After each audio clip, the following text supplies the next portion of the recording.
Welcome to Zentangle Project Pack 2, the 9th day of the 12 days of Zentangle. This is Rick. Hi, I'm Maria, and today I'm going to work with the Micron PN, the white Jelly Roll '08, the white chalk pencil, and the Zentangle pencil. And we're going to work on a combination of a tan bijou and a black bijou. So we're going to put these bijoux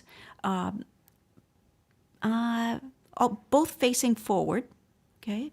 And we're going to hold them tight with my left hand. I'm going to hold it tight, and with a pair of scissors, I'm going to cut through both of them at the same time in some wiggly design across the diagonal.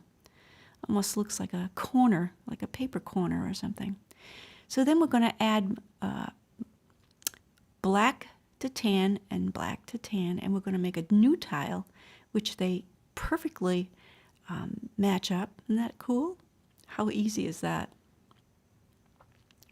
We're going to go on the back, put them together nice, and with a piece of tape, like adhesive scotch tape, we're just going to put them together.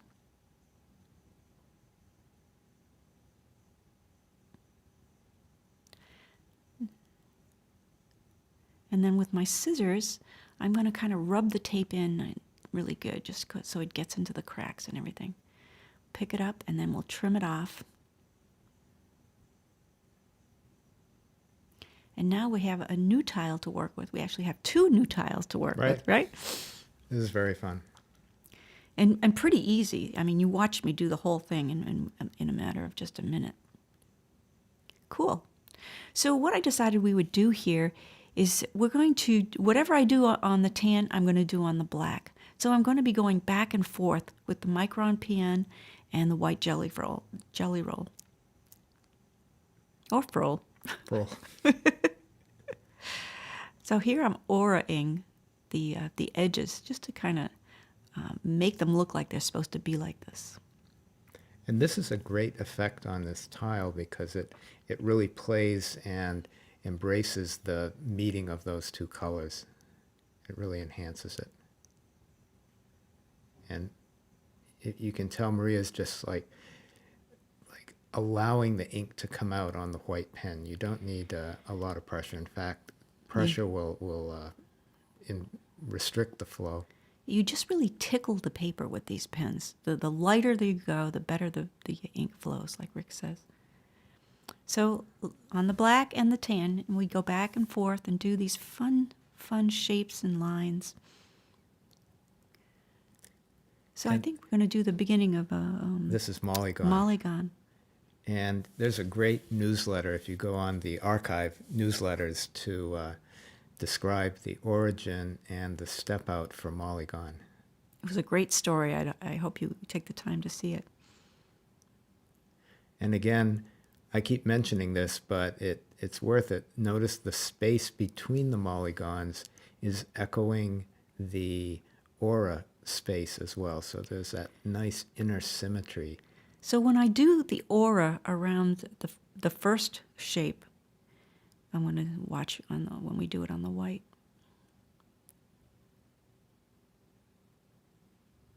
And she's not totally filling up the side.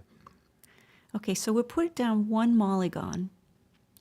And the way to make this really pretty easy is that you aura like a little bit more than halfway down. So watch this.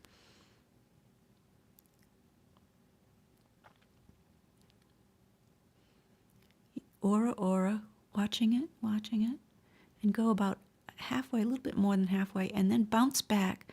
And this will give you this sequence. That's really the key. And you can fit these in by adjusting the size and the angle, and it's a very malleable tangle. So here Maria's going back in and adding some... just something simple, really simple. Increasing perfs, but again, in a perk sort of way, they're nestled behind each other. So it's a sort of a Hollabaugh-esque perking and filling in those little extra spaces there. But knowing you guys and all the great things that you've come up with so far, You can fill these with all kinds of patterns and wonderful things. I'm doing a real basic one just to get the hang of it. And it's funny how those the lines that make up Mollygon sort of disappear when you fill them like this. And I don't know if you just caught that, but Maria, I love that she will sometimes do her circles clockwise and then sometimes counterclockwise. I didn't even notice Yeah. that. Okay, so there we go with all the filled in Mollygons. So when we're going to put a kind of an interesting little aura here with a little bump out, just a little, give it a detail, bump out where they come together. Sometimes a detail like that just is just enough to make people question what it is. Sort of like there's this energy coming out where the auras come together there, and you just got to accommodate it. So now I'm doing this really simple thing. I'm putting 3 little dots together to form like a triangle. And this is something I saw often in Renaissance manuscripts and things and backgrounds, simple backgrounds. And what you do is first you put your groups of 3 in sort of an even balanced sort of spacing. Put those in to kind of look like clovers or something. And the jelly ink comes out really beautifully if you just like, it'll pool in those little dots there. So now after you get the triples in there, then you go in and put singles just to balance out that even feel of the pattern. So if we start with the 3s, and it's such a delicate, lovely, almost like a lace pattern. It's really, and easy too. Easy to teach, easy to do, and it has a nice look to it. I've used this often in my illuminated letters.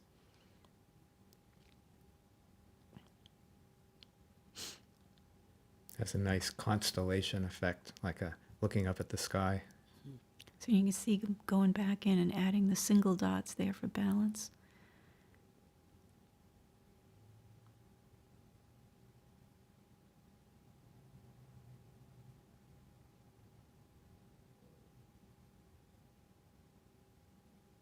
So each side mirrors the other, but not exactly. It's in the sense of, okay, this tangle and this approach, but we're just going for a Approximately, relaxed yeah. symmetry. I like that. Relaxed Right? symmetry. I'm going to use that. I'm going to steal that away from Okay. you. Go for it. So here, just to give it some character, we're going to gray up the background. So I got to interrupt. Watch how sort of like it interrupts that sense of the dots, and then remember that because pretty soon she's going to go back in with the tortillon, and watch how it smooths that out, and you can then see the firmament reappear sort of with that like misty background. So it's a nice technique. I like that. See, they reappear. Look at that. How cool is that?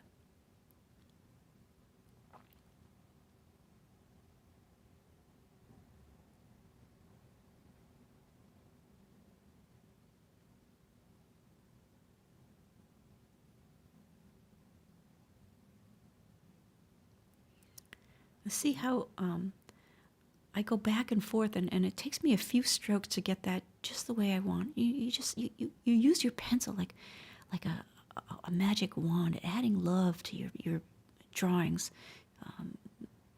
It's just such a nice feel. And I'm going to do that background the same on this side.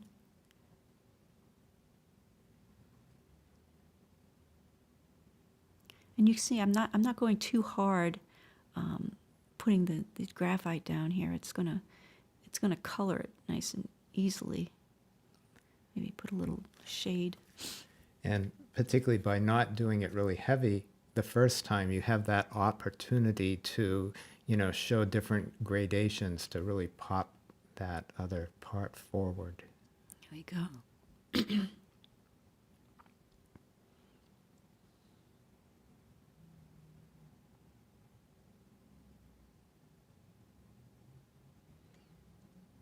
Neat.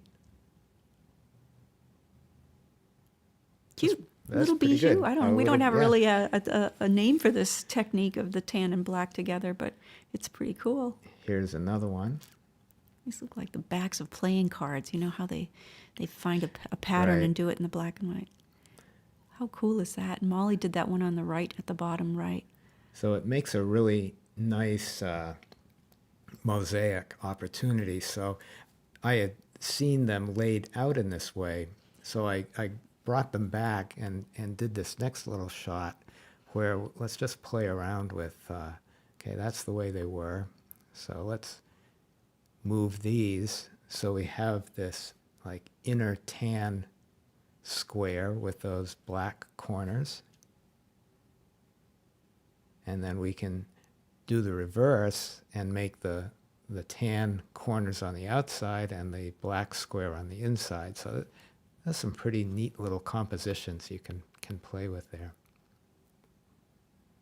They would be pretty framed in one frame. Yeah. Oh, look at this, Rick. So this is one of the ones that I did, and you'll notice there's a little bit of gold there. But once the white ink is dried, the jelly roll had such a thickness to it that I wanted to go back in and really play with the idea of making those membranes between the elements really, really thin. So I just sort of went back in, and you can see how thin you can make it, much thinner than the pen stroke could be. So that's just a little technique there. Very cool. I love it. And pairing these together, sort of neat. So there you go. We look forward, as always, to seeing what you post and reading your comments. And wow, day 9. Oh my God, it's really kind of escaping. So we will see you tomorrow, and thank you all so much for spending this time with us and putting pen to paper. Bye. Bye.